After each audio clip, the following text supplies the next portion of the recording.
Horror कहानियां थी। खून की प्यास पार्ट 2।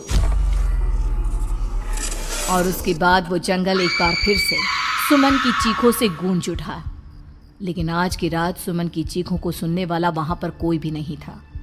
अगर वहां पर कोई मौजूद था तो बस हरिया, जो कि अब एक भेड़िए में बदल चुका था।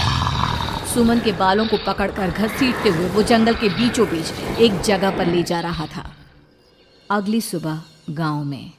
अरे भाई, पता नहीं क्या बात है, अपने गांव का हरिया किसान और उसकी पत्नी सुमन दोनों गायब हैं। दोनों का कोई अता पता नहीं। अरे कैसी बातें कर रहे हो भाई, ये कब हुआ है? अरे पूरे गांव में खबर फैली पड़ी है। कल रात को दोनों खेत की तरफ जा रहे थे, लेकिन लौटकर आए ही नहीं। तो हो सकता है अपने खेत पर होंगे। पूरा गांव ढूंढ कर आया है भाई। जानते हो क्या मिला वहां पर? क्या हुआ भाई? क्या मिला? बताओ हमें, क्या मिला? अरे हरिया की पत्नी सुमन के कपड़े पड़े हुए थे। शरीर का एक एक कपड़ा फटा हुआ झोपड़ी के बाहर पड़ा था, लेकिन दोनों पति पत्नी का कोई पता ठिकाना नहीं था। अरे भाई, लेकिन उसका जो दोस्त है ना रामू किसान, उससे पता करके आते हैं ना। अब तक तो दोनों साथ ही खेत पर जाया करते थे। हाँ, हमें उसके घर जाना चाहिए भाई। चलो वहाँ चलते हैं, चलो। वो सारे लोग रामू के घर पर पहुंचते हैं। रामू अपने घर के बाहर बैठकर हुक्का पी रहा था। आज सारे के सारे लोग टोली बनाकर मेरे घर क्यों आ रहे हैं? क्या कोई मर गया क्या भाई? अरे कैसी बातें कर रहे हो? तुम्हारा सबसे अच्छा दोस्त हरिया और उसकी पत्नी गायब है, और तुम यहाँ बैठकर हुक्का पिए जा रहे हो हैं? रामू ने अजीब सी नजरों से उन सब गांव वालों की तरफ देखा, जिसकी वजह से वो लोग एक बार के लिए डर गए। गायब है? अरे गायब नहीं है, मुक्ति मिल गई है। उन दोनों को मुक्ति मिली है। इस दुनिया में आकर हर इंसान पाप करता है, और उसे उसके पापों के लिए मुक्ति मिलना बहुत जरूरी है। अरे ये कैसी बहकी बहकी बातें कर रहे हो भाई, हैं? और इसका चेहरा अजीब सा क्यों लग रहा है? लगता है दोस्त के मरने का गम बैठ गया है। पागल हो गया है शायद ये पागल। ये बात सुनते ही रामू चीख कर जोर से चिल्लाते हुए कहता है, पागल मैं नहीं हूँ, पागल तुम सब हो। और ये शैतानी जंगल अब तुम में से किसी को नहीं छोड़ने वाला, सबको खा जाएगा। याद रखना मेरी बात। शैतानी जंगल? कैसा शैतानी जंगल? लगता है रामू पागल हो चुका है। हमें यहाँ से चलना चाहिए भाई। चलो। तभी रामू की पत्नी बाहर आती है। नहीं, आप लोग इनकी बात का बुरा मत मानिए। 2 दिन पहले हरिया के साथ खेत पर गए थे। जब से वहाँ से आए हैं तब से ऐसी ही बातें कर रहे हैं। भगवान जाने ऐसा क्या देख लिया उन्होंने, खेत में कुछ भी बड़बड़ाते रहते हैं। लेकिन गांव के लोगों ने कमला की कोई बात नहीं सुनी, और वो सब वहां से चले गए। रात अब धीरे धीरे ढलने लगी थी। तभी अचानक किसी ने धीमी सी आवाज में रामू को पुकारा। रामू, आ जाओ, मैं तुम्हारा इंतजार कर रहा हूँ। और सुनो, अपनी पत्नी को साथ लेकर आना, नहीं तो काम अधूरा रह जाएगा। ये आवाज सुनते ही रामू के चेहरे पर शैतानी मुस्कुराहट आ जाती है। वो धीमे कदमों से अपने घर के अंदर आता है। क्या हुआ? तबीयत ठीक है ना अब आपकी? मैं तुझे अपने साथ खेत पर ले जाने आया हूँ, चल। मैं तुम्हारे साथ कहीं नहीं जाने वाली। मुन्ना गहरी नींद में सो रहा है, और उसे अकेला छोड़कर मैं तुम्हारे साथ खेत पर नहीं आ सकती। वैसे भी तुम्हारे उन खेतों में भगवान जाने कौन सा राक्षस घूम रहा है, मुझे तो डर लगता है। रामू गुस्से में दांत पीसता अपनी झोपड़ी से बाहर आ जाता है, और कमला गहरी नींद में अपने बच्चे के साथ सो जाती है। तभी अचानक रात को रामू की झोपड़ी के ऊपर एक साया वही गाना गुनगुनाते हुए घूमने लगता है, जो हरिया के मोबाइल में बजा करता था। मैं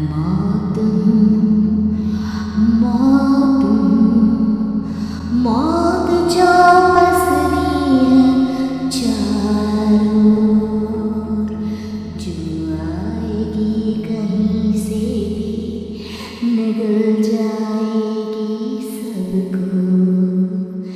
मैं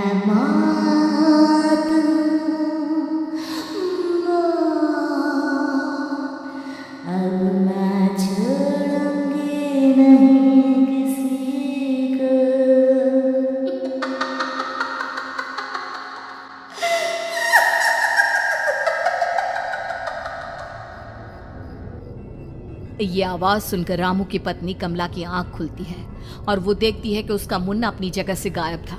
कमला चीखते हुए बाहर दौड़ कर आती है। वहां पर उसने देखा कि रामू ने अपने बच्चे को झोपड़ी के बाहर एक पेड़ से उल्टा लटकाया हुआ था और उसका बच्चा चीख चीख कर रो रहा था। वहीं दूसरी तरफ एक साया बच्चे के ठीक नीचे आग जलाकर उसके चारों तरफ हैवानों की तरफ नाच रहा था। छोड़ दो मेरे बच्चे को। अरे क्या कर रहे हो तुम? शर्म नहीं आती तुम्हें अपने ही बच्चे को इस तरह मौत के हवाले करते हुए? अपना बच्चा? किसने कहा ये मेरा बच्चा है? अरे ये तो उस रामू की औलाद है, इस गांव के किसान रामू की, और मेरी दुश्मनी इस गांव के हर इंसान के साथ है। क्या? कैसी बात कर रहे हो तुम? और ये औरत कौन है? ये मेरे बच्चे को खा जाएगी। तभी अचानक से उस साया ने एक बेहद खतरनाक दिखने वाली औरत का रूप ले लिया और उसकी आंखों से आग निकल रही थी। सही पहचाना तूने। मैं तेरे बच्चे को खा जाऊंगी। अगर तू अपनी इस हैवान पति रामू के साथ जंगल नहीं आई तो मैं तेरे बच्चे को खा जाऊंगी। लेकिन क्यों? आखिर क्या चाहती हो तुम मुझसे? मुझे जंगल क्यों ले जाना चाहती हो? औरत बुरी तरह से ठहाके मार मार कर जोर जोर से हंसने लगी और साथ में रामू भी। ये तो तुझे वहाँ चलने के बाद ही पता चलेगा ना। अगर तू नहीं आई तो थोड़ी देर में तेरा ये बच्चा आग में जलकर मर जाएगा। चल जल्दी। नहीं, मेरे बच्चे को छोड़ दो। तुम जहाँ कहोगे मैं तुम्हारे साथ चलने के लिए तैयार हूँ। और उसके बाद उस बच्चे को झोपड़ी में लिटाकर आगे आगे वो साया चल रहा था और उसके पीछे पीछे रामू अपनी पत्नी के बाल पकड़कर उसे घसीटते हुए जंगल की तरफ ले गया। जंगल में जाने के बाद, कितनी खूबसूरत हो तुम। आज की रात बस तुम और मैं एक दूसरे के साथ रहेंगे। मुझे तुमसे बहुत डर लग रहा है। तुम्हें क्या हो गया है? तुम तो बिल्कुल ठीक थे। वो होगा जो हमारे बीच होना चाहिए। तो आओ अपने आप को मेरे हवाले कर दो। कमला ने डर की वजह से अपनी दोनों आंखें कसकर बंद कर ली थी।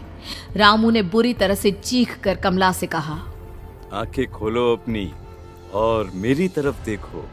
कमला ने जैसे ही अपनी आंखें खोली उसने देखा कि रामू एक खतरनाक खूनी हैवान में बदल चुका था। कौन हो तुम? जाने दो मुझे। क्या चाहते हो मुझसे? वही जो एक आदमी एक औरत से चाहता है। मैं तुम्हारा पति रामू नहीं बल्कि इस जंगल का एक भेड़िया हूँ और आज की रात तुम्हारे खून से अपनी प्यास बुझा जाऊं। और उसके बाद वो जंगल कमला की दर्दनाक चीखों से गूंज उठा। अगली सुबह कमला के कपड़े भी जंगल में उसी तरह पाए गए जैसे कि सुमन के पाए गए थे। इस घटना के बाद पूरे गांव में दहशत का माहौल था।